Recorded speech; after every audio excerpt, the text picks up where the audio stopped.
Hello guys, welcome back into Law is Supreme. So today we will see the procedure of court marriage and the questions about the court marriage.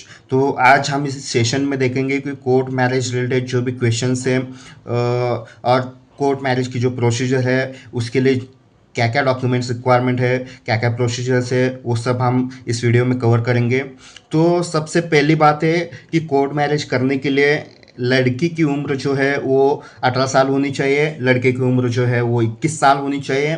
अगर इसमें 18 साल से एक दिन भी कम है या 21 साल से एक दिन भी कम है तो वो लड़का लड़की मैरिज के लिए एलिजिबल नहीं है और वो मैरिज वैलिड मैरिज नहीं होता है। तो आपका जो मैरिज है वो मैरिज नहीं हो पाएगा। तो इस बात का ध्यान रखें कि जब भी आप कोर्ट मैरिज के लिए जा रहे हो तो देखिए कि लड़की की उम्र 18 साल कंप्लीट हो गई हो और लड़के की उम्र जो है वो 21 साल हो चुकी हो। तो अब हम देखते हैं कि कोर्ट मैरिज के लिए क्या क्या डॉक्यूमेंट लगते हैं और एक कोर्ट मैरिज कहाँ पे होता है। तो बहुत सारे लोग हैं तो उनको लगता है कि ये जो कोर्ट मैरिज है वो कोर्ट में होता है, जज साहब के सामने होता है। तो लड़के लड़की को जज साहब के सामने ले जाया जाता है और वहाँ पे लड़का लड़की जज साहब को बताते हैं कि हम दोनों को शादी करनी है, हमारे वाले मान रहे नहीं रहे तो इसीलिए हम कोर्ट आए तो हमारी शादी करवा दो। तो ऐसा कुछ भी नहीं होता है। जो कोर्ट मैरिज जो होता है वो मैरिज रजिस्ट्रार ऑफिस में होता है और वो होता है स्पेशल मैरिज एक्ट 1954 के तहत ये कोर्ट मैरिज किया जाता है। तो इसमें और एक बात रहती है कि अगर हम कोर्ट मैरिज कर रहे हैं तो इसको कितना समय लगता है, कितना अवधि लगता है। तो कोर्ट मैरिज में 1 महीना लगता है आपको मैरिज सर्टिफिकेट मिलने के लिए। तो इसकी प्रोसीजर क्या रहती है कि आपको मैरिज रजिस्ट्रार ऑफिस में जाना होता है और वहाँ पे आपको कोर्ट मैरिज के लिए एप्लीकेशन करना होता है।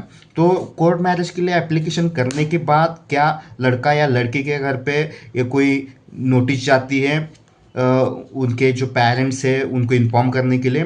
तो ऐसी कोई नोटिस वगैरह नहीं जाती है। सिर्फ मैरिज रजिस्ट्रार ऑफिस में बोर्ड पे एक नोटिस लगाई जाती है। अगर किसी को आपत्ति है इस शादी से तो अपना ऑब्जेक्शन सबमिट करने के लिए वहाँ पे एक नोटिस लगाई जाती है। अगर 30 दिन के अंदर मतलब 1 महीने के अंदर किसी का कोई ऑब्जेक्शन नहीं आता है तो आपको आपका मैरिज सर्टिफिकेट जो है वो जारी किया जाता है। इस तरह से कोर्ट मैरिज हो जाता है।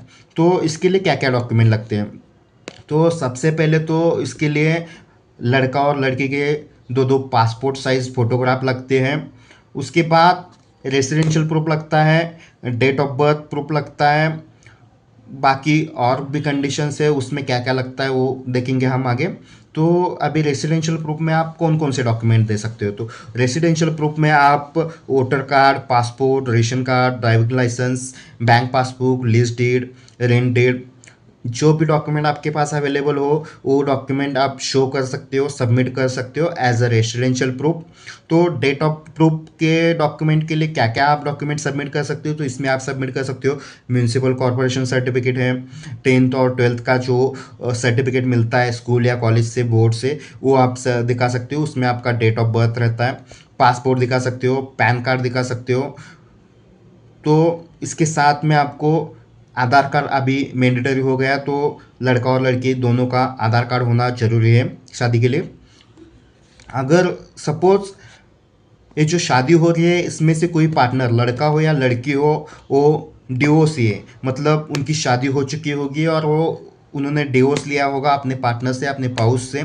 तो उस केस में आपको जो सर्टिफिकेट कॉपी ऑफ डिक्री जो कोर्ट से ग्रांट किया जाता है तो वो आपको यहाँ पे सबमिट करना रहता है। अगर कोई पार्टनर डिवोर्सी है जिसने डिवोर्स ले लिया होगा, या सपोज कोई पार्टनर विडो है या विडोवर है, मतलब लड़की होगी तो उसका पति अगर मर चुका होगा और वो विधवा बन चुकी होगी तो उस केस में उसके पति का जो डेथ सर्टिफिकेट है वो यहाँ पे लगेगा।